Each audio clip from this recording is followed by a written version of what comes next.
And let's see. Oh, looks like we're live. Hey, everybody. It's JJ Conway. I hope you can hear and see me all right. I'm in a hotel in Beaumont, Texas. And it's been a really lovely family mini vacay. My husband had a judging engagement down here, judging gig down here, and we brought the whole family. It's funny. We were teasing each other at dinner about how normally it's the family coming to my speaking engagement and making a little mini vacay out of it. And this year this trip, it's the other way around. The tables have turned. Mr. Man is in that role this time. And so I'm very excited about that. It's an adjustment, I'll tell you, because for me, I am very much somebody who likes to get the job done, and I enjoy my work. So when you enjoy your work, you don't um, you don't need a vacation away from your work when you enjoy what you do. You know what I mean? Like, I love what I do to help people dump debt and build wealth and leave a legacy. I love what I do to help women, especially, take charge of their money and create multiple streams of income. I love doing that, and I love ministry, and so all those things that I spend my time doing, I'd say a good 90% of them are things I love to do. And then the ones that I don't love to do, like cleaning, I probably, I try to outsource that, or I just don't do it. But for the most part, when you have a life you love, when you've crafted a life that you love, you don't need a vacation from it. However, this has been a really nice a little time. And one of the things that it was definitely a challenge for me as a mom was realizing that without my oldest son here, he's at camp, he's at his summer training this week to be a camp counselor out at Glen Lake. But without him here, it's like, okay, I'm not going to work while the boys play in the pool. I need to play in the pool with my son, my little one. So making that adjustment, like, this is no kidding going to be some time of rest. And we did family movie night after we I broke my fast, and we had a wonderful lesson at the schooner. And then we swam. They swam while I was fasting. My husband is old and youngest, and then we did family movie night, and they're finishing family movie night, and I'm down here. I just watched like 20 multiples of Shrek the play. I didn't need to watch Shrek the movie, but that's what he wanted to watch. So that's what the little one wanted to watch. So anyway, I see that every time I touch the table, I'm shaking. If you can hear me, please let me know if my sound's okay, because A, I forgot my good camera that has the really good mic, and B, I don't know how well this setup is picking up. So if you could just give me some likes or loves if the sound is good, or some angries if the sound is not good. Hey, Sakisha Heilig, Dr. Heilig, how are you doing? I'm so happy to see you on. All right, so today we're going to talk about a couple things. It is Fireside Chat, where I answer, hey, Z Scott, the SEO queen. All right. We got a good cast of attendees tonight. Look, these ladies are going to help you get the job done. If you're trying to take your business to the next level, both of these ladies have something to help you do just that. All right. So today we're going to talk about a couple things. The first thing we're going to talk about is this week's tax sale. It was the Bossier tax certificate sale. And I'm going to talk about the properties, multiple properties I got for between $400 to $600, y'all. Ooh, yes. I'm so excited about that. Then we're going to talk about when you would want to use a prenup, and whether or not a prenup means that the person you're about to marry doesn't love you. I used to really believe that until I started having some stuff of my own. And then I was like, wait a second now. In fact, one of the guys that I dated for about 4 months when I first became single after the divorce and was healed up and ready to date again, one of the things that he liked about me is that I joked. I was joking. Okay. I didn't have anything. I was still climbing out of $845,000 of debt. All right. I didn't have anything, but we were at the table and he had millions. I didn't know it yet, but he was a multimillionaire. And he's the what you see most of the time in the United States, driving around that Honda hoopty, and you would never know how much money they had. Yeah, so we're on this date, and I joked about how, if I ever remarry, I'm going to have a very strong prenup. And that was one of the things that he really liked about me, because for him, it was like, oh, she's safe and she's secure and she's not after my money. And most guys aren't like that, I'll be honest with you. So we're not going to talk about the romantic side of it. We are going to talk about the prenup and whether or not, it's something you should enter a marriage where you do. And again, a lot of these answers are going to be self-dependent. I mean, it depends on your situation. And then the last one we're going to talk about, if we have time tonight, is going to be if you get an inheritance. So someone sent me a question. They received, I felt bad, y'all, because to them it was a sizable amount of money. And to me, I was like, well, that's nice, you know. And then I had to stop myself and I had to say, oh, thank you, Lord.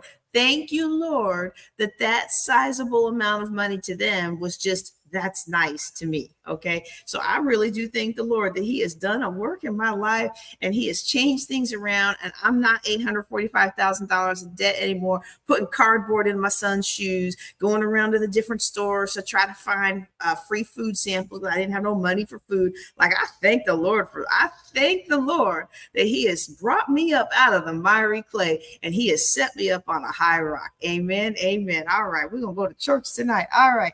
So let me talk about these $500 properties. Okay. And so this past week was the Bossier tax certificate sale, Bossier Parish, Louisiana. And for those of you who are new to tax sales, there's 3 different kinds of tax sales. And if you want to pre-order my new book on it, let me know because I'm getting ready to build the pre-order link on Amazon. It's going to be about the 3 different types of tax sales. And I'll send that out. So if you're not in my list already, PM me your email address so I can add you to my mailing list before I announce the book. It's not going to be done as early as I'd hoped. I wanted it to be done in time for Juneteenth. It's not going to be done in time for Juneteenth, but we're getting there. We're getting there. So there's 3 different types of tax sales. There's tax liens, tax certificates, and tax deeds. Other than tax certificates, tax liens and tax deeds are pretty evenly distributed amongst all the states. Louisiana is the only one that does tax certificates. And from what I understand, it's like something that goes back to Napoleonic law. I still don't understand the impact of Napoleonic law in Louisiana. But whenever I talk to people about Louisiana, they always talk about how it's crazy and the rules are crazy because they still use that French Napoleonic law, whatever that means. But tax certificates can be real crazy. All right. And so before I talk more about the tax certificate, I want to do a super quick overview of the other kinds of tax. All right. Yes, ma'am. We're going to make sure you get it. Yes, ma'am. Oh, you're going to love it. Y'all, because y'all are about that thing. Y'all are about that business. So I know y'all going to get it. Now, y'all going to love it too. So tax liens in some states like Maryland, where I got my start with tax sales, a tax lien is a lien against the property. And so there's certain ways you can have a lien against your property. The most primary and common way is like when you go buy a property and you don't have enough money and you go to the bank and they give you a mortgage, that mortgage is a lien against the property. So if you don't pay the bank can foreclose on you and they can take back your property. Okay. And because really, until you pay it off, it's their collateral, which kind of makes it their property. Not really, but kind of. All right. And so that's a lien. You can also get a mechanic's lien. Like, so if somebody comes and does work at your property and you don't pay them, or what happens a lot if you're not careful and don't have your documentation straight with the trades, they can say you didn't pay them. Like I had a guy try to put a lien on one of my property in Baltimore that I still have because I'm selling off as much as I can right now so I can invest in Texas. But I had a guy who was trying to put a lien on my property, and I said, "You go on ahead. I'm gonna take you to court because this, and this." I had all my documentation, and everything I had asked him to do was in writing. So you want to make sure you have all your stuff because some people will threaten and they will say that you didn't pay them even if you did. And so that can be a mechanic's lien or a trades lien, a plumber's lien, electrician's lien, whatever your county calls it or parish calls it against your property. Again, if you don't ever pay it and they want to spend the money to take you to foreclosure, they can force the sale of the house to get their money back. Most don't, because it costs a lot to take somebody to foreclosure. But one thing they know, if you sell that house or if you die and your heirs want that house, they gonna get paid because ain't nobody gonna do nothing with that house till the tax liens are paid and the mechanics liens are paid and the mortgage liens are paid. All the stuff has to be paid off. Now there's a specific order, the the carpenter lien may not get paid if there's 20 others in front of them, right? But there's an order of who gets paid when that house sells, and people gonna get paid. Well, the first one to get paid is the tax lien. So in Maryland, you're buying a lien against the house. In order to get the house, you have to take the house to foreclosure. And what normally happens is the bank's going to buy it out, and they are going to recompense you your fees and everything, and then you are going to make the interest, not get the property. But sometimes you get the property. The other one is tax deeds. That's the other very common one. And in that case, you are actually buying that property. In Maryland, you're buying a lien against the property. In Texas, it's a tax deed state. You're buying the property itself. Now, either of these situations, there is a right of redemption. It can be anywhere from 6 months to 8 months to 9 months to 1 year to even 2 years. And in Louisiana, 3 years, okay? And what that means is in Texas, if I buy that tax deed, when I sign that dotted line and I pay my money and they record that down at the courthouse or the land records office or wherever it is they record it, I am the owner of that property. However, the previous owner has up to 6 months to recompense me, give me a set amount of interest. I think in Texas, it's 25%. They have a certain amount of time to come up with that tax money and reimburse me plus the interest. Otherwise, it's all mine. It's actually technically on paper yours, but since they have the right of redemption, a lot of times investors aren't going to do anything to the property until the right of redemption is up. Okay, so that's most states in the union. That's tax liens and tax deeds. Louisiana is a little different. Louisiana does what's called tax certificates. And with tax certificates, what you're bidding on is you're bidding on fractional ownership of the property. Now, when I talk about bidding, this is at the tax sale. Some tax sales, you're bidding on how much you're willing to pay for the property. In some tax sales, you're bidding on how low of an interest rate you're willing to take back in exchange for the tax. So, for example, there was one that I didn't invest in because I saw that all the big name investors were needling the interest down, but they started at 24% interest. And a lot of people from California were coming in and saying, well, they'll take 10% interest, they'll take 5% interest, they'll take 4% interest. For somebody in California, 4% interest is a good investment. It's a good return on their investment. For me, I want 10% or higher. So I was shut out of that one because my bid to win that property, I had to be willing to take the least amount of interest back on my money if the owner redeems, okay? In Louisiana, what you're bidding on in a tax certificate is you're bidding on percentage of ownership. So if you ever wondered, well, how did JJ become 30% owner of a gas station? And how did she become 4% owner of this plot of land or 50% owner of this shooting gallery? Like all those properties that I had in Louisiana when I used to live there. The reason I became part owner of all these things is I bought the tax at tax sale. And in Louisiana, the lowest percent ownership you can get is 1%. And if there's a bidding war, the first person to get to 1% gets the property. Okay. I used to do that. It's no longer aligned with what I want out of the properties because I don't want fractional ownership anymore. I want the whole thing. And so the last couple of months, those of you who have been in my tax sale class, you have seen the look over my shoulder where we've gone through and done the research, and I've shown you how to pull the tax lists for Prince George's County and other counties in Maryland, as well as for Bossier Parish in Louisiana. Those are markets I'm familiar with. Those are places where I'm pretty comfortable making a decision sight unseen because I know the after repaired value of those homes. I would not do a neighborhood that I'm not familiar with unless the price points were so low and I was getting 100% ownership. Like I'm not, other people do, they make lots of money off of it. I'm not going to go on a tax lien on some place that I don't know the neighborhood. A lot of people do and they make good money, but I'm not. Now, I will take 100% ownership of something that's low enough, right? And I'm going to get to these $500 houses here in a second. You know, I had a couple flops in there. I'll be honest, I had a couple flops in there, but for the most part, I got some really juicy things, okay? And I can't wait until everything is filed because then I can actually show you what I got, but I'm going to tell you about what I got today. But I'm not going to tell you the juiciest one because I just want to make sure it's all done, okay, before I talk about it. So what I did in the beginning, I had my research. Those of you who were on the training last week, you saw the properties that I decided I was going after. I lost all of those. I lost all of them because there were other investors who wanted those properties too. And I didn't want to take, actually, I went down to, I think, 51%. I think I went down to 51% ownership on most of those that I really wanted because I kept getting outbid, and turned out because they were willing to go lower and I just wasn't. But there was one, and we didn't figure it out until like 7:45 p.m. Tuesday night. The tax sale was Tuesday, started at 8 in the morning. I had my tabs and I was click bid, click bid, click bid, click bid, click bid, because you got to be first if you want to win it. You got to be first to the percent you want.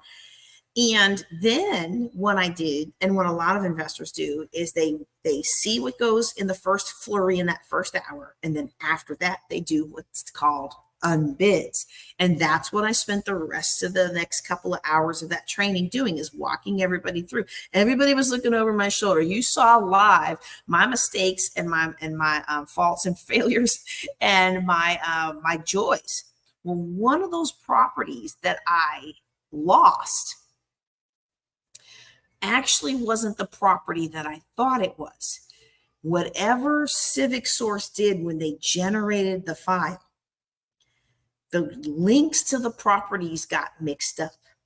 So I had pulled the actual property itself. I had that up, but their link in my spreadsheet was wrong. So after I did the things that I had pulled up, I went and did a QC on the list of my spreadsheet just to make sure I hit everything. And there was one that hadn't been bid yet. I said, oh, let me bid that. I should have bid that. I can't believe nobody snapped this up. 100%, boom. Y'all, the links were mixed up. And we didn't figure it out till 7:45. We figured out that a lot of the lists, the links were mixed up. So on the data, on the tax record, it was all good.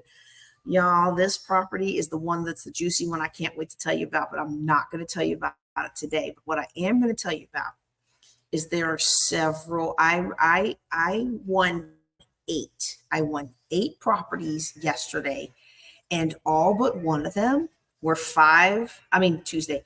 I won 8 properties Tuesday, and all but one of them were $530 or less.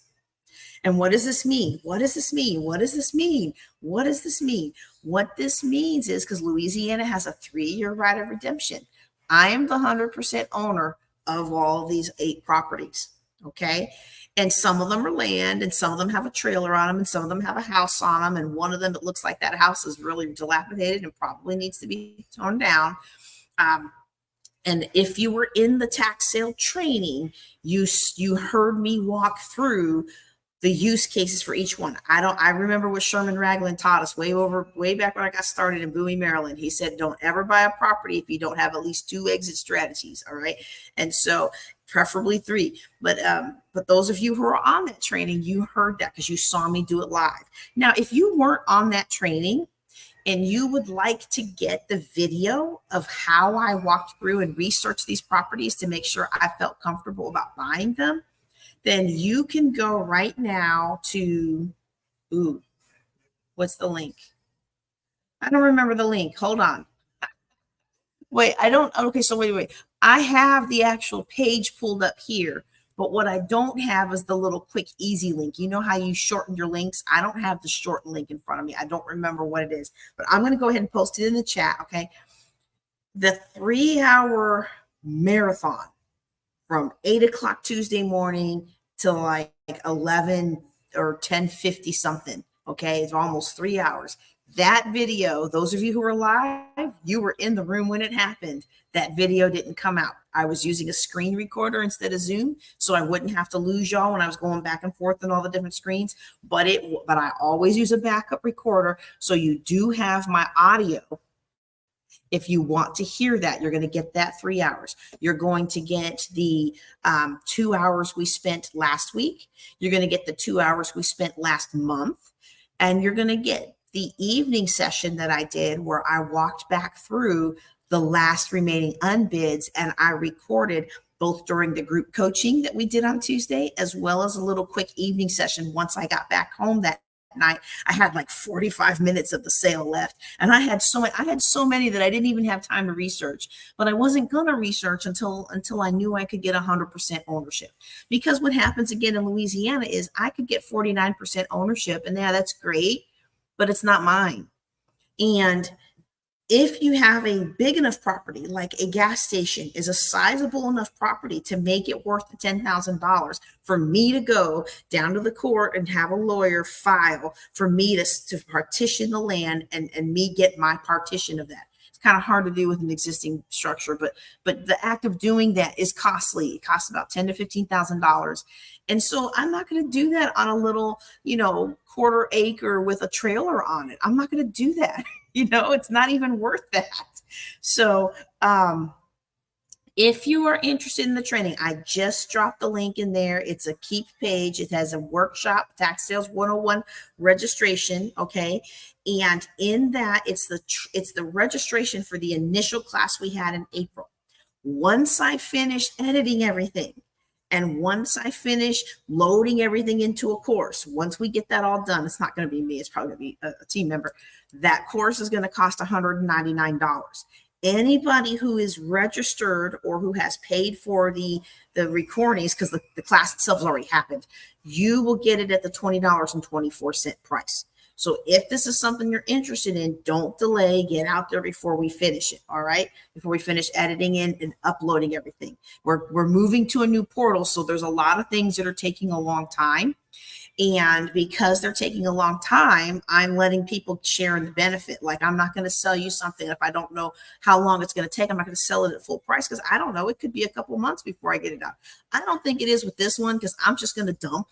Right. But some of the ones that we have that are still out there, they're going to take some editing. There's going to take some editing. There's one session I did. I had to do some very serious parenting in the middle of that session. Well, you know what? We need to edit that out.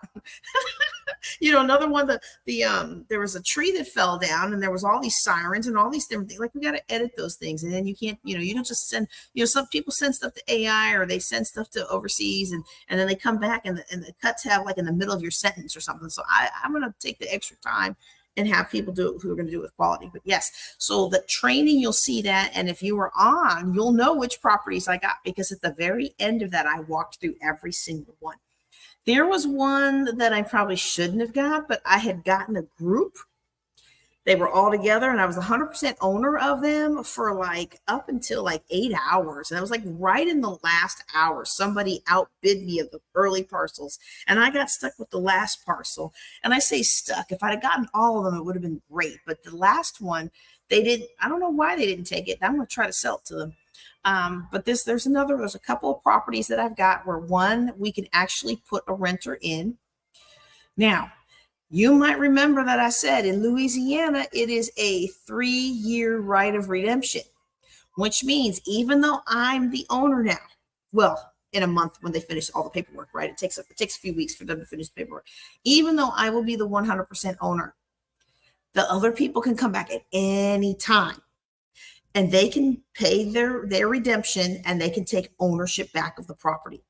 And so any lease that I execute will have to have a clause that allows the 30 days, 60 days. I'm probably going to put 60 days in there because if I'm the person renting it, I would feel more comfortable about that allows for that to happen. But if the property is vacant, I can put a renter in there. I can make improvements to it. I can redesign it. I can paint it. I can do whatever I want to do. Personally, I'm not doing too much on it because, again, I could do all this work and I could put tens of thousands of dollars into something and somebody can go down to the courthouse and pay $1,000 and redeem their property. And now they get the property with all my improvements. I'm not going to do that. There's 2 of them that the house is dilapidated on the one. I'm going to post no trespassing on it. And I'm basically going to leave it for 3 years until some investor. And then when it becomes fully mine, it is mine on ownership, but once there's no chance of somebody being able to redeem it, that's what I really need to say. Then I'm probably going to flip it to an investor. So my 500 in that house is going to turn into 15,000, maybe 20,000. They're going to put 10, 15, 20,000 into it, and they'll probably sell it or rent it for even more. They'll make a good profit. There's profit all along the way. The juiciest one, y'all, I can't go into huge detail, but it is 5 parcels of a commercial property that if I get it as my own, I'm debating selling it or using it as an event center. 5 parcels for $3,200. Yep, for $3,200.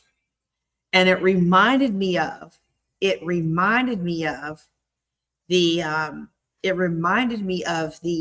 church that me and my son wanted so badly when we first moved back to Louisiana. They had bought it for $10,000 at a tax sale, and they were selling it for $1.2 million.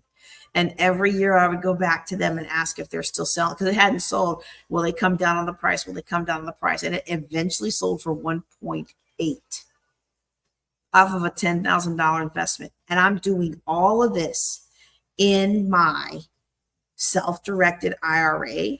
So this is tax-free money. The profit is tax-free. Now, this is money that doesn't impact my livelihood, my day-to-day, because when I was younger, I put money into the IRA, and now that I'm retired, I invest out of the IRA. I can't touch it for another couple of years. That gets closer. Like at first I was like, yeah, I can't touch it for 13 years. Like, oh no, wait, actually I could touch that in a couple of years. Oh, we all getting old, y'all. But one of the things that's important to me is I don't need that money right now. I have my health and my strength, and I have my husband. He has his health and his strength, and we are doing the thing. We're making good money with his work and my business, and we've got our military retire. Like, we don't need those things. But later on, if one of us passes away, or later on, if our health starts to fail, or later on, that's when we're going to really need that money. And that's why we're making the effort now to store up in the IRA the properties and the things we need, make that tax-free money, because it's a Roth, and then it'll be there when we really need it, and we no longer have the health, strength, or even the desire. Like, even if I have the health and strength to work, imagine I'm always going to do this. Like, I'm always going to have these classes with you. I imagine I'm always going to do that. And I love to travel. So I imagine I'm always going to host conferences all over the world. Like, we already host them all over the country. We've got our eyes set on a couple places in the world that we want to go to have conferences. I'm just not there yet, family-wise, young child and all that. But I can see that. But having to go in day to day, even if we had our health and strength, I think me and my husband would probably rather just travel and speak, travel and minister, travel and enjoy each other and enjoy the fruit of our labor. I think I would love that for all y'all. Okay, so yeah, now with that commercial one, I will give you more details with that when the dust settles. I was not intending to buy that one. Okay, so it wasn't on the list of properties that I'd already put eyes on. Some of you might remember, we did a driving for dollars thing, and I drove out to Louisiana, and I actually went and looked at some of these properties because I don't like to buy things sight unseen. This one came up, and one of the parcels was the parking lot. And I was so excited when it came up like 5 or 6 years ago. It came up in the tax sale. And I was like, oh, I'm going to get this. I'm going to get this commercial building for $500. I was so excited, right? I was going to get this commercial building for $500. And then I looked at it, and it was mislabeled in the tax system.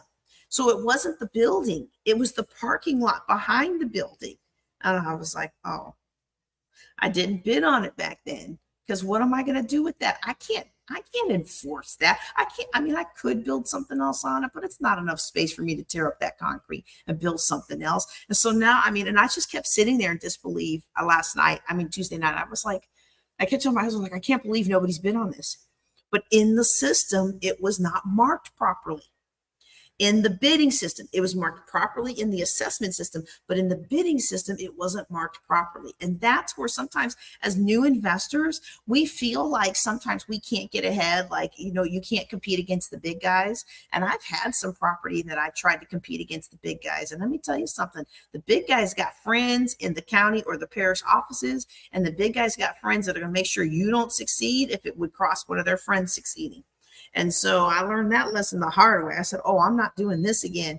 And so, I'm very excited about it. Again, I won 8 parcels, and other than the expensive commercial building, everything was 536, 556, 550, 550-ish and below.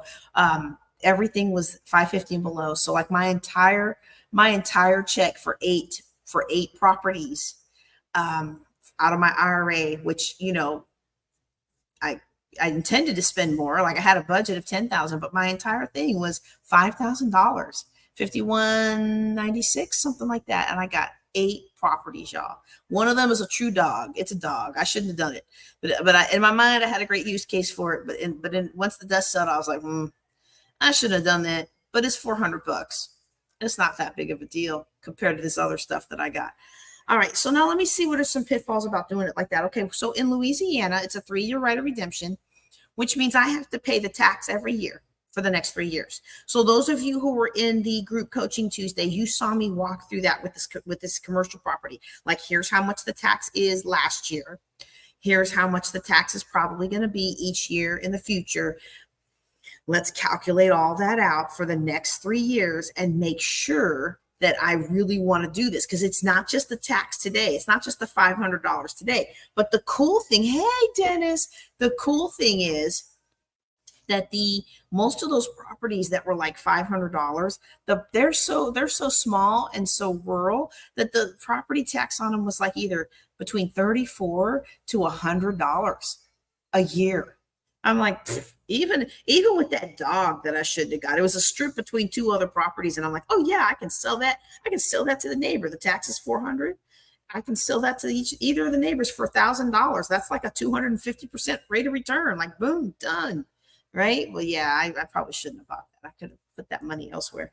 But anyway, but when I was going through it, like you have to calculate all that out. And then the other thing is, like, I did not get any land that was well manicured, because if you don't take care of it, the parish, which is what Louisiana calls their counties, the parish will take care of it, and they will bill you. And every time they have to go cut your grass because it's overgrown, they're going to charge you like $200.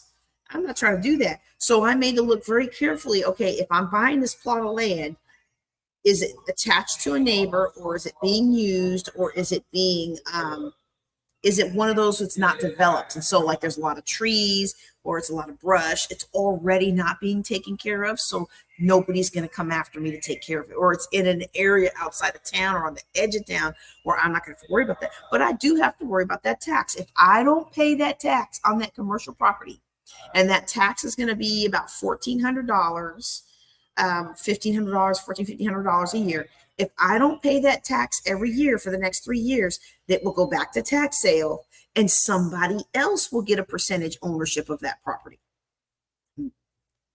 So I don't want that to happen. I want the property for myself. And so when I calculated out the costs, if they don't redeem in 3 years, and it does, and then I can have it forever to do whatever I want to do with. I mean, it's mine now. I can do what I want with it now. I can evict now. I can charge rent now. I can do whatever I want with it now. But they have the right to come back within 3 years. And I've had property, y'all. I was so excited. It was one of the first ones I bought. It was a gun shop. It was a gun shooting range, and I was going to turn it into an event center, because back then I was living in Louisiana, and I wanted my church was looking for a building. And y'all, they took it down to 2 years, 11 months, 3 weeks. I could taste the building in my church name on the top. I was already starting to design out what I was going to do with this building. Don't you know, they redeemed it 2 years, 11 months, and 3 weeks out. Good money. It was like 41% interest, but still, and that was tax-free interest because it was in my self-directed Roth IRA. But still, I didn't want the interest. I wanted the building. Now, if you've never been involved in a tax sale before, I just want to make sure you know most of the time you're going to walk away with interest. You're going to make interest. You're not going to get the building.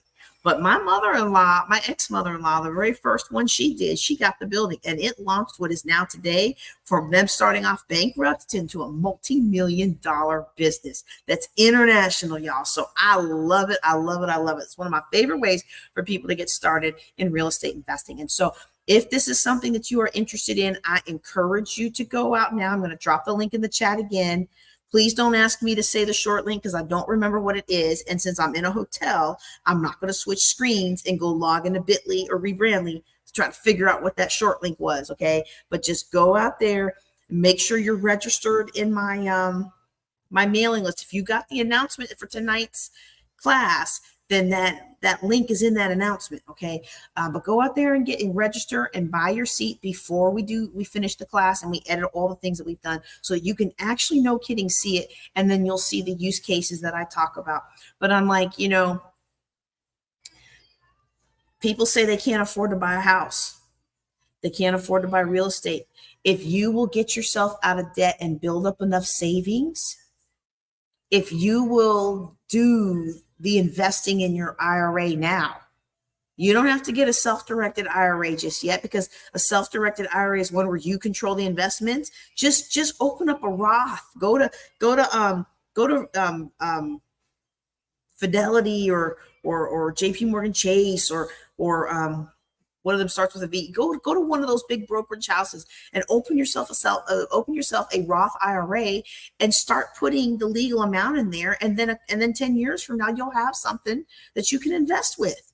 And then you can invest with it. You can move that money to a self-directed IRA, invest in that in real estate, and then you can make tax-free money, not just a tax-free loan. I know a lot of people are into that right now, but this is tax-free, hard, cold cash money that when you pass away, your heirs not only get the cash, but they get the property. All right. That's a win-win. I love it. Okay. I don't know what BOA stands for, but definitely not Bank of America. Those big banks, they cheat you when it comes to opening up investment accounts. Okay. So I really highly recommend against doing that. But I don't know what that meant, sir. So if you'll just go ahead and go in there and tell me what you meant, then I can address that. All right. Well, that's the first topic. And wow, I spent much longer on it than I intended to, but it was good. All right. Can anybody out there, now look, somebody who asked about where I can't see it. I can't see the comments now because there's so many this time. But somebody out there who was interested is in California. Okay. Your properties aren't going to be $400 or $500. They might be though 40 and 50,000. You know what I'm saying? Like, prices are relative. So on Tuesday, I had an attendee in the group coaching who lived in Maryland. I think she actually lives in DC or Northern Virginia, but she was interested in investing in Maryland. And so what we did for group coaching Tuesday, since I wasn't done with the Louisiana tax sale, I walked people through the Louisiana tax sale, and then we paused and we switched over to Maryland. Now I missed the Prince George's County, but I walked her through it. Now those taxes were in the 10s to 50s, but it's also relative to the income out there. So out where I live in rural Texas and in some of these more rural Louisiana places, it's more reasonable that you're going to get these $400, $500, $2,000, $3,000 properties. Okay. Where she was in the DMV, DC, Maryland, Virginia, that whole area there, they were looking at, I think the lowest bids that you saw were like 3,000, 5,000. Most were averaging about 8 to 12. Okay. I imagine in California or, like LA or San Francisco or something like that you're probably getting in at the 30 or 40,000. But if you're living out there, you're probably pulling in 10 or so thousand a month. And it's a percentage game. All right. Now, I don't have a pen to write this with, but I don't base what I spend in any category of my life on just the dollar amount. Okay. Because some things are what they are. it's more expensive, honestly, for me to live in Stephenville, Texas, than it was for me to live in Northern Virginia. Like, what? How could that be more expensive? My townhome was real big and it was well built and it was only $1,800 a month. And I lived right where the Beltway crosses I-95. I could get to anywhere I wanted to go, and I could get got my milk and my cheese and my meat from an Amish farmer. And it was more expensive, but that chicken, you get the big old Amish chicken, that thing will last you 3 weeks and not go bad like the stuff from the grocery store with all the injections or whatever they put in it, right? So it was my lifestyle. Life in DC is cheaper. To go out to lunch was $20 a pop in DC area, whereas you can still go to lunch for $7, $9, $10 in Stephenville. But my life, my milk and my eggs and my rent, all of that stuff was actually much cheaper. Okay. But that kind of locality thing aside, I like to base my spending on percentages.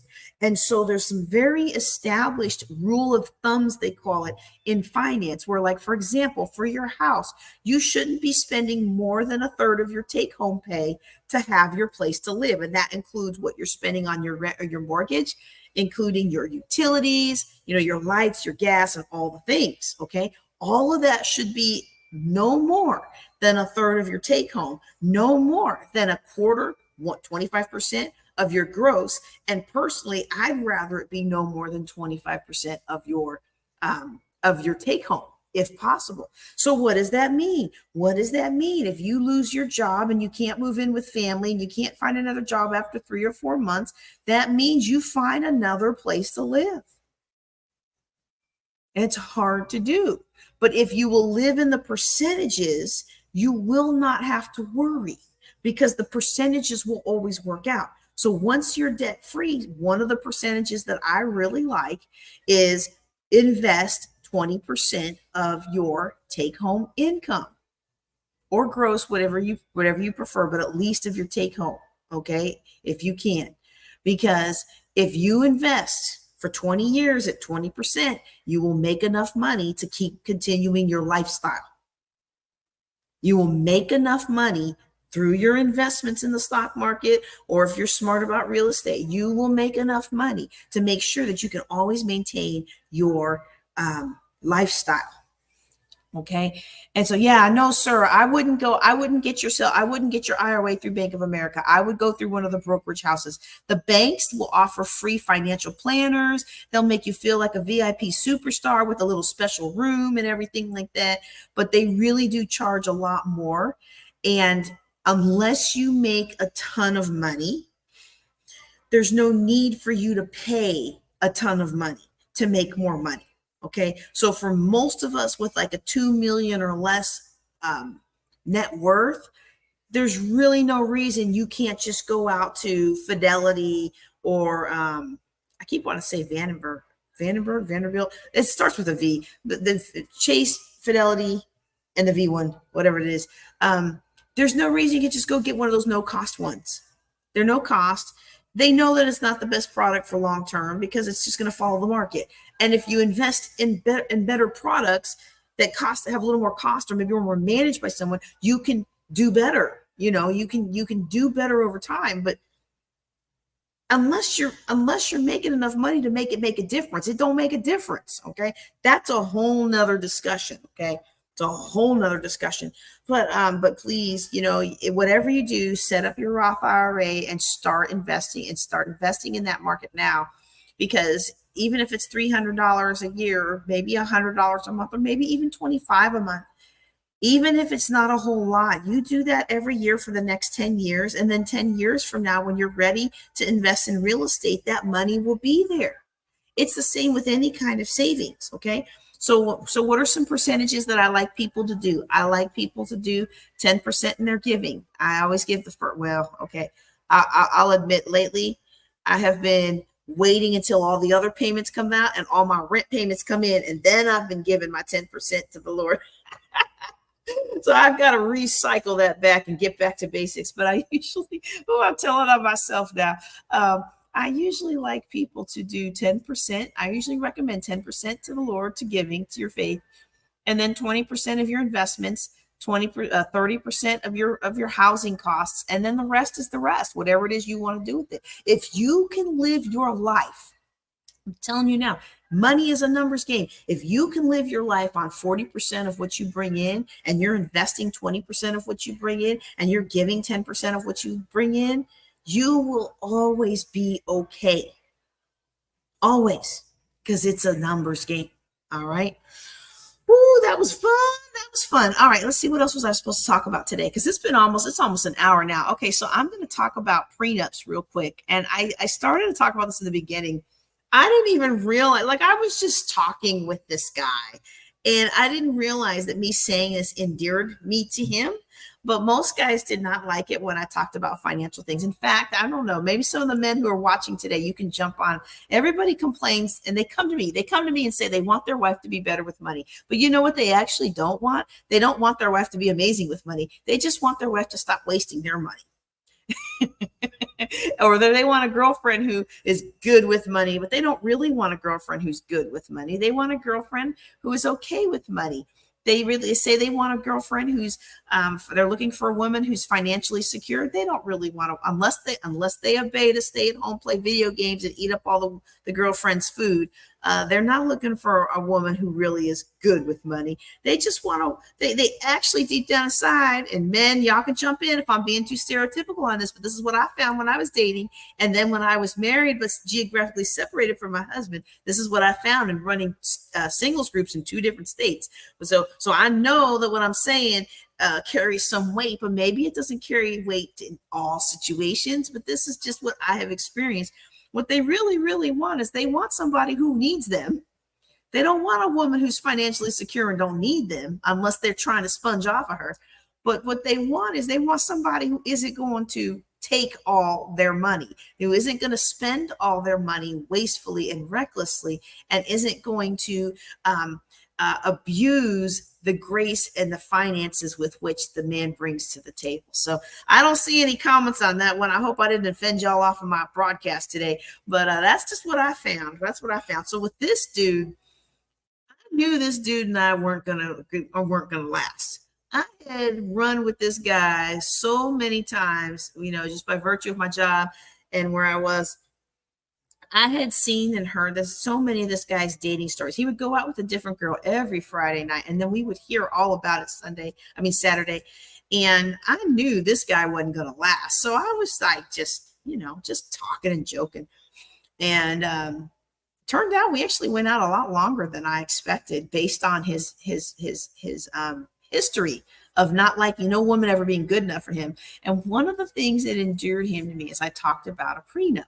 Well, back then I was just joking, y'all. I was $800,000 in debt. I had prenup for what? What did you want? I didn't have nothing. But as time has gone and as time has progressed, there's been a lot of people who are divorcing and remarrying. Now, when I first got married back in 1997, there were divorces, but divorce wasn't as common as it is now. And in fact, a lot of states, you could only get a divorce with cause for an infidelity, which was hard to prove, not even abuse. Like abuse and rape, those things were not justifiable cause for a divorce back then. And things have changed substantially now. And so what you're seeing now is a huge rise in this whole concept of signing a prenup. So what a prenup is called a prenuptial agreement. It basically says that whatever I brought to the table to the marriage is mine, and whatever you brought to the table before the marriage is yours. And if we split, you don't get any of my stuff. It doesn't become ours when we marry. Only the things that are ours is the stuff we acquired during the marriage, okay? And a lot of times you see this when there's somebody who's very, very wealthy, who's marrying somebody who isn't very wealthy. Well, I have a question that came in, and I really identified with this question. I'll explain why in a second. I had a question that come in that they both make about the same, but the man had certain properties, and he wanted his fiance to sign a prenup, and she was very hesitant to sign this prenup because it's like, well, what are you saying? Are you already saying we're going to get a divorce? And I know back in the day, I would have felt the same way, honestly. But now that I'm a little older, I can kind of look at it and think, and this is what I tell my husband all the time. We did not do a prenup because when we got married, I was still like a negative $200,000 of net worth, like whatever, you know. But one thing I built into my life insurance was that a significant portion of my life insurance, my oldest son is beneficiary of half of my life insurance. And when it comes to the properties, certain things, my share of the estate, when I pass away, my share of the estate will be held in trust for the benefit of my children. And when I told my husband, and what I will always maintain is it's not that I don't trust you. I don't trust who you might marry after me. And so would I sign a prenuptial agreement? I don't know that I would sign a prenuptial agreement, but I don't know that I would immediately take that to mean nothing, that they don't really love you. Okay. Now there was a radio show that called in that I was listening to, and the guy called in, his wife had passed away, and her family wanted back all the things that they had given her over the years. Now, I thought that was poor class and poor form. Like, he lost not just his wife, but I think he lost like his parents, his wife, and was it also a child? But it was like 3 or 4 people all within the span of 6 months. And her family was breathing down his neck. Like they wanted her car back. They wanted this and that, whatever that she had given. And they had been married for a couple of years. They didn't get married like 6 months prior. It had been a couple of years. And I'm sorry. If I give my son something, it's his, and he marries to somebody else, it's theirs. Okay. I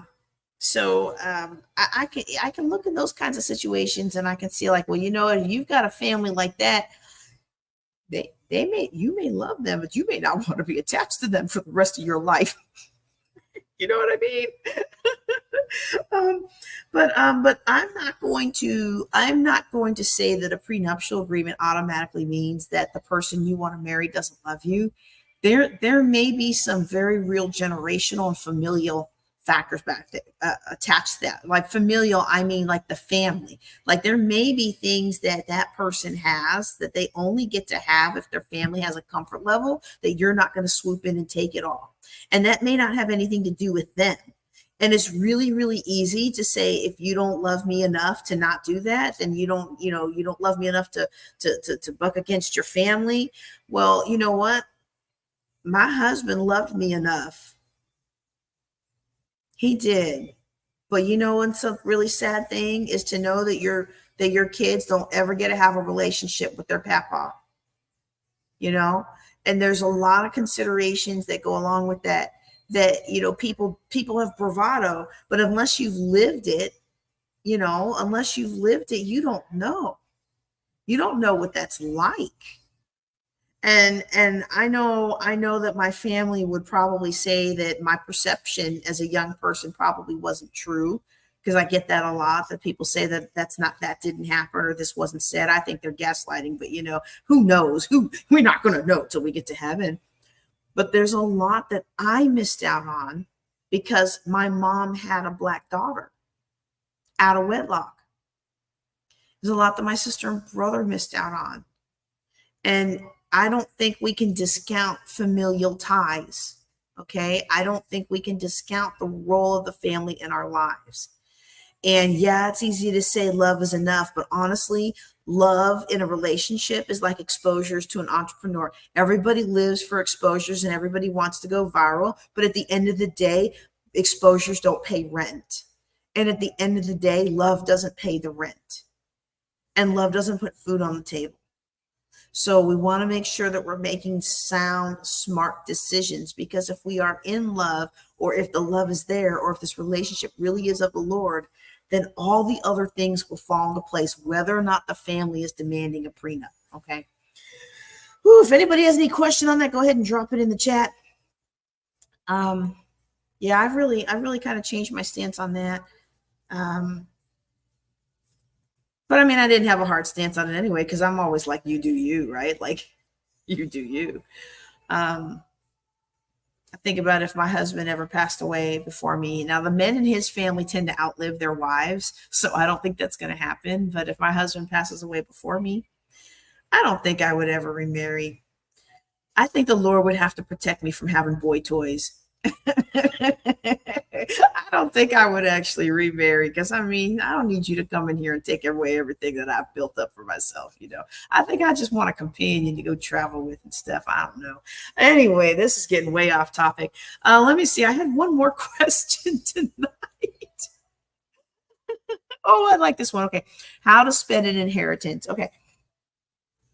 So this person received an inheritance of $10,000, and they were asking me how they should spend it. Now, this person has a couple $1,000s of credit card debt. They don't have any savings. Their car is getting ready to conk out, and so it was like with all these competing priorities, how do we, no kidding, figure out what to do with an inheritance that comes? And the first thing that I would do with an inheritance, if I have the latitude, okay, and let me pause for a second and explain what I mean by that. I have the latitude to make a decision if I'm currently able to pay all my bills. Okay. If I can't pay all my bills, then that's where the inheritance steps in. But we're not going to just blindly use that. First, we have to evaluate the bills. We need to evaluate what we're paying, why we're paying. But if I can't make my rent, or mortgage, or if I can't make my utilities, if I can't put basic food on my table, if I can't cover gas to get to and from work, I call those the four walls: your basic housing, your basic transportation, your basic food, okay, and then also your basic clothing. You have something to wear, right? If I can't cover those things with my day-to-day life, it's time to really reevaluate and shake up my day-to-day life. I don't believe that any of us goes into a situation where we suffer lack, that it isn't intended for our growth. Now, it may have been bad things happening to good people, because that happens, but the Lord works it out for good. But one of the things a wise steward does is take assessment of the situation and takes action. The Bible says that a wise man sees the trouble brewing and they take action. They see it afar off. They're like, ooh, I can see that coming down the line. I'm going to take action now to avoid that. Whereas the foolish keep on going and they're punished. We're seeing that a lot with COVID right now. We're seeing a lot of restaurants are starting to go out of business. Excuse me for just a second.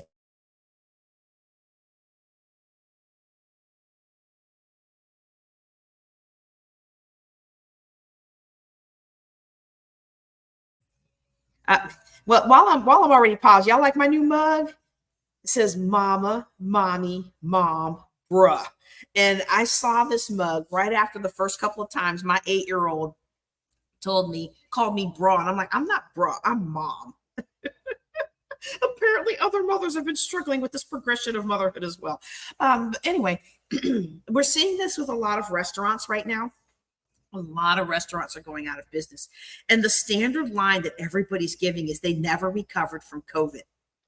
And I personally, as a financial planner, I have a real hard time with that because of a couple factors. One, COVID in many areas of the country, not all, because there's some areas where people are still wearing masks and people are still having pop-up issues, okay?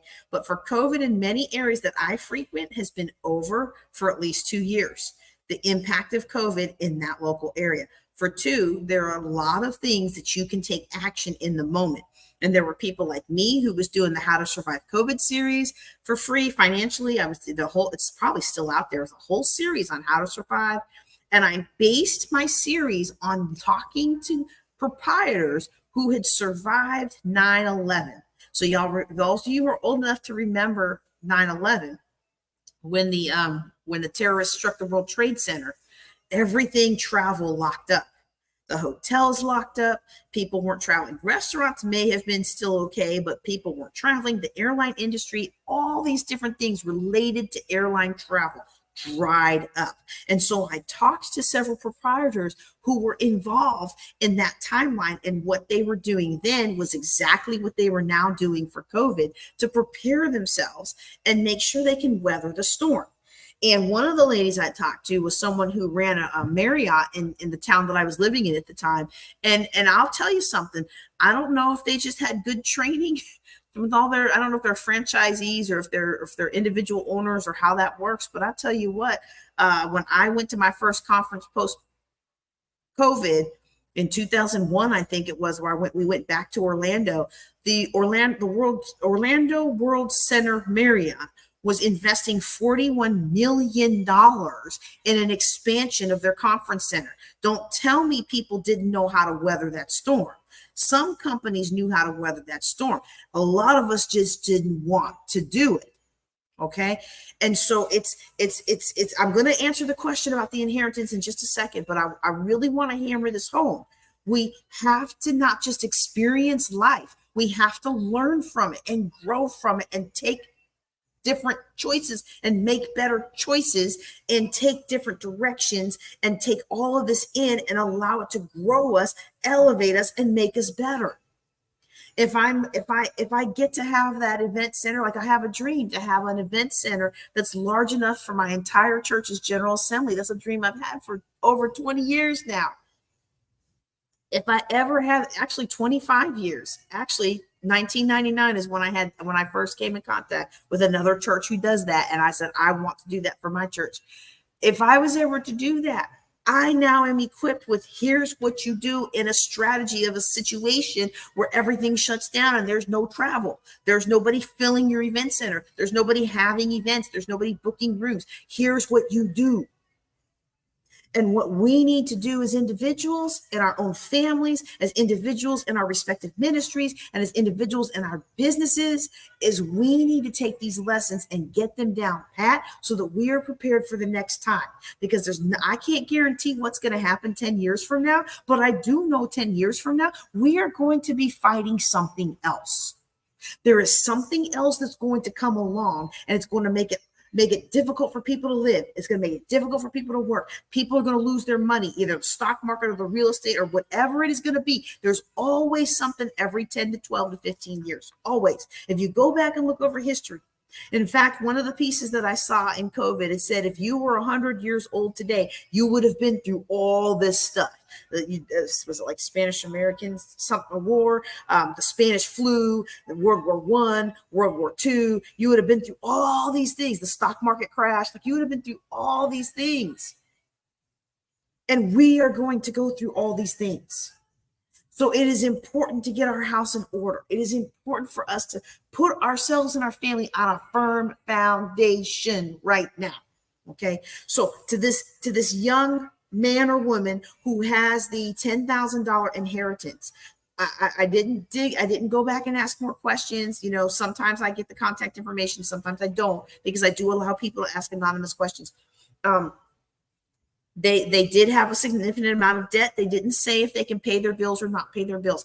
If you can pay your bills let me rephrase that. Let me start with if you can't. If you can't pay your bills every month, let's sit down and talk about your spend plan, and let's prioritize what you're spending to make sure your four walls are covered. Your basic housing, your basic food, your basic transportation to and from work or wherever it is that you're going to need to earn more money, and your basic clothing. Okay, your basic housing, food, transportation, clothing, basics. And if you just got laid off yesterday, you probably don't need clothing for a few months. You know what I mean? All right, so we'll sit down on a plan to prioritize that, and then we start looking at what else, no kidding, needs to be paid. And in my perspective, this is just me. This is just JJ Conway. If you are facing a crisis, you just lost a job, you're facing a crisis, your spouse just passed away, you're facing a crisis, your backyard, I know somebody this happened to, your backyard turned into a sinkhole and it took part of your house with it. Like, if you're facing any of these kinds of things, I'm going to say, take that inheritance and save it. Make no decisions that don't need to be made for at least 6 months to a year. Now, in the case of this $10,000 inheritance, that's not the same as $1 million inheritance, but definitely for a higher dollar amount inheritance, you do not want to do anything you don't have to do with it for the first year. Okay. But if you can't pay your bills, we're gonna figure out how to cover your four walls. We're going to get you on a pro rata plan for everything else so that every month what you're taking in is the same as what's going out. You're not spending more than you make. Okay. And eventually that will normalize. All right. So that's what we would do in the situation where you can't pay your bills. If you can pay your bills, then I encourage you to walk through the baby steps. Do you have an adequate savings? I know it's really great to go on vacation and go shopping, but I really hate to go on vacation and go shopping and come home and the water heater's busted. And all that extra shopping that I didn't do because I wanted to feel bougie, that I didn't save my money, all that extra shopping that I did because I wanted to feel bougie. Now I come home and I have this water heater. Well, I could have saved some money and not overspent, and then I would have had money to pay this. But I didn't have savings because I deserve it. I'm going to treat myself well. I want you to treat yourself well. I just want you to treat your future self well too. And if you don't have adequate savings, I don't want you going out shopping until you drop it. Because you're going to drop all right. You're going to drop in despair when something goes wrong and you don't have the money to take care of it. And then you're going to come to me and say, well, I had to put this on the credit card. You don't have to do anything. You choose to do what you do. You choose to do what you do. And you made a series of choices. And at any point along the way, you could stop and say, I'm not going to make the next bad choice. But what most of us do is we buy into the sunk cost fallacy. We're like, we already done put too much money into it. We already come this far. I can't change it now. We can always change it. Always. We can always change it. All right. This poor person could be like, this is not what I asked about.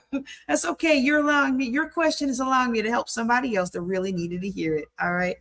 So if you can pay your bills on your existing income, when you get this inheritance, I recommend that you take and put something into savings. If you're in debt, I would recommend at least 1,000 to 1 month of expenses in your savings. Okay. If you're out of debt, I would say go ahead and see if you could even bump it to 3 months, maybe even 6 months of savings. Okay. Because the way the baby steps are, first, you get a small savings account, 1,000 to maybe your 1 month of expenses, so that when the check engine light comes on, or you bust a tire, or one time I was driving, y'all, and this brick comes flying out of the truck in front of me and crashes into my windshield. Like I thought it was going to hit me. I almost ran off the road. It was ridiculous, y'all. It was ridiculous. And then what was even worse was a truck pulled in front of the truck I thought it came from. It didn't come from the truck in front of me. It came from a truck that was on the other side of him.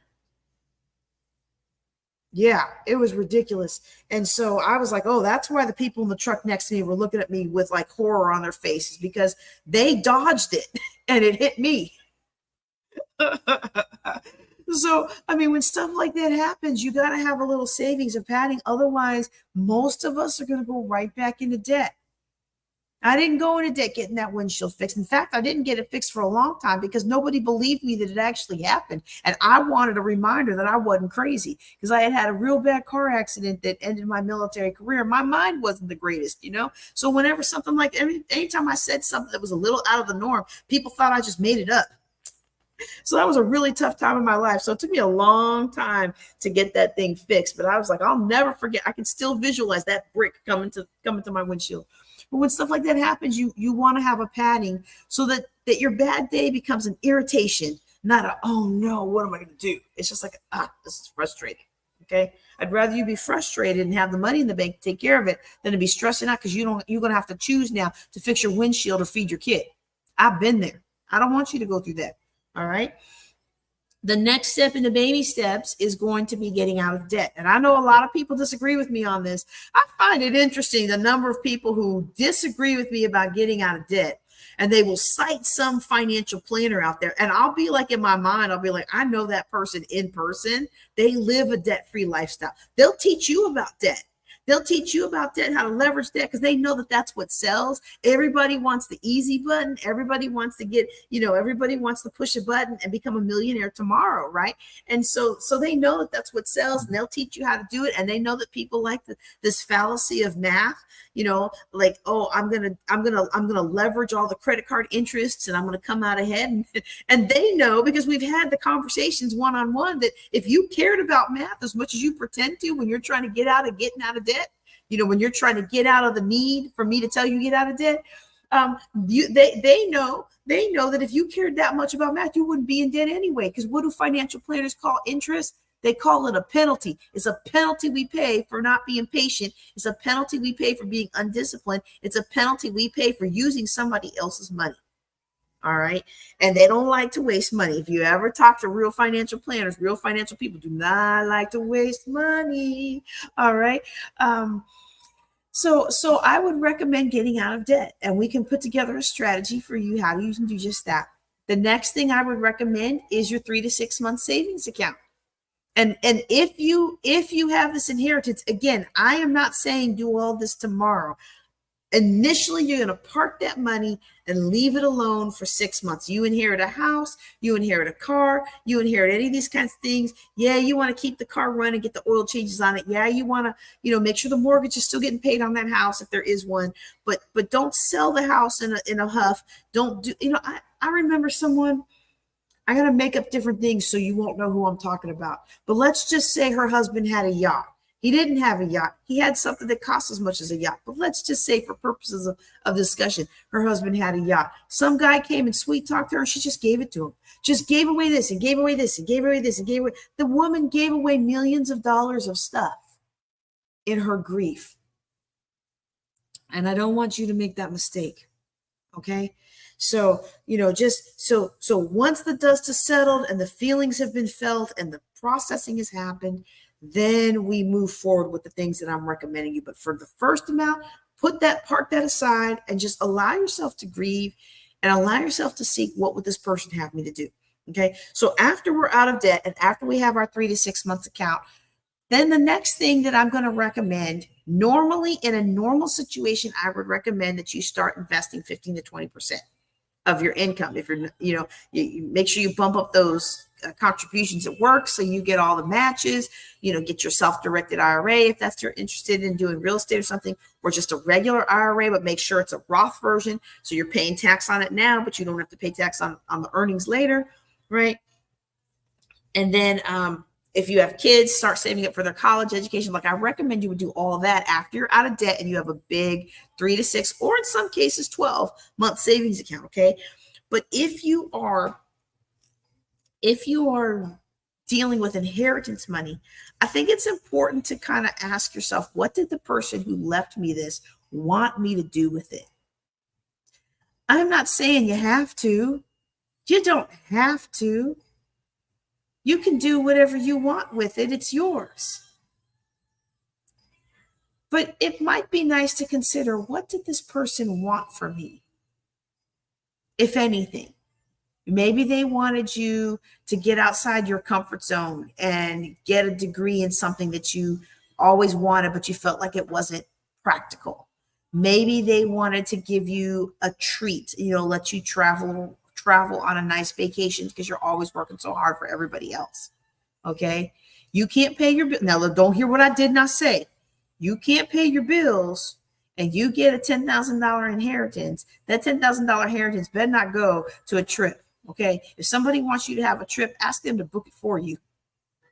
Because if you can't pay your bills, you need to pay your bills. We need to get you solvent. Okay. But just think about what they might have wanted. Maybe they wanted to give you seed money to start your own business. Maybe they wanted to get you seed money. I just don't know. But I would take that step in asking yourself in prayer, asking the Lord in prayer to reveal to you, thinking and meditating about what this person might have wanted. And I would allow that to I would allow yourself the choice of whether or not to honor that wish or not. Okay. A lot of times inheritances come and you don't know what they wanted you to do. And then you would just keep following the baby steps. So you get out of debt, you get a little savings, get out of debt, get a bigger savings, start investing, save for college if you've got kids for college, pay off your house, get completely out of debt, and then invest more and give more and do good in the community, start a foundation or do the things that you might want to do. That's really a really quick summary of what you would do with money, but I wouldn't treat inheritance money any different than I would treat extra income on my crazy spend plan or extra income that comes into my life. I would step through the baby steps just like I would with any other dollars that are in my life. Okay, well, I guess that's it for today. Does anybody have any questions that you want me to answer? I am hoping some of you might be like, well, geez, she's on a mini vacay. Why is she downstairs teaching this class instead of up in family movie night? I am hoping that the little one has fallen asleep by now. And I know if I'm in the room, the little one's going to want to snuggle with mama. And he's going to want to snuggle and snuggle and snuggle. And it's going to take forever for him to get to sleep because he's just going through some weird stage right now where he just really is clingy to mama. So that's what I'm doing. And I'm happy to talk if you are. But if y'all don't have anything, I will go ahead and work on my paperwork for those 8 properties that I got. 8 properties, y'all. 100% ownership for $5,100, $5,200. I'm loving it. I'm loving it. I'm loving it. Real estate is the jam. If you want to learn how you can do things like that with real estate, these aren't properties that I went on the MLS and said, I want to live here. Okay. When you're investing this way in real estate, you get what you get and you don't throw a fit, right? You leverage those properties into what you really want, right? But if you want to learn how to do all those, make sure you're on our third Thursdays. Every third Thursday, we do real estate. And if you're not able to be on live with the third Thursdays, you can buy into the class that we do where we put all of that coursework in, as well as the follow-on workshops to each topic, okay?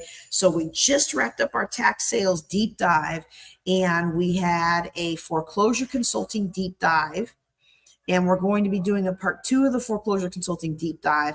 Now that one I do know the link to, and I can post that here. I do know the easy link to that one is jjclink.com/FC. I know that one. We did part 1 of that already. We're going to be scheduling part 2 soon. But if you this is how people go from having nothing to multimillionaire in just a short time. Okay? You can do it. I want you to know that you can do it. You absolutely can do it. You don't have to be poor always. Maybe you're a 6-figure earner today and you know that you're doing all right, but you know that you could be doing a little bit better. These are the ways that you could be doing better. If you have a property that's free and clear because you only paid $500 for it, can you help a single mom achieve her dream of home ownership and profit at the same time? Absolutely, all day long.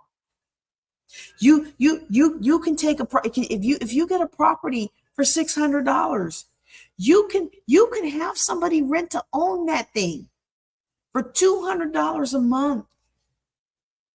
And you've recouped your money in 3 months. And over the course of their 30 years paying for that property, you will have made a lot of money and felt good about it. They will have made a lot of money below market value because they will have bought the property and they will have achieved all that equity. It is a win-win. Real estate is one of those business ventures that is a win-win-win. And you absolutely can do it. All right, y'all. I'm JJ Conway. I want to thank y'all for watching. That's all I've got for you today. Y'all take care and be blessed.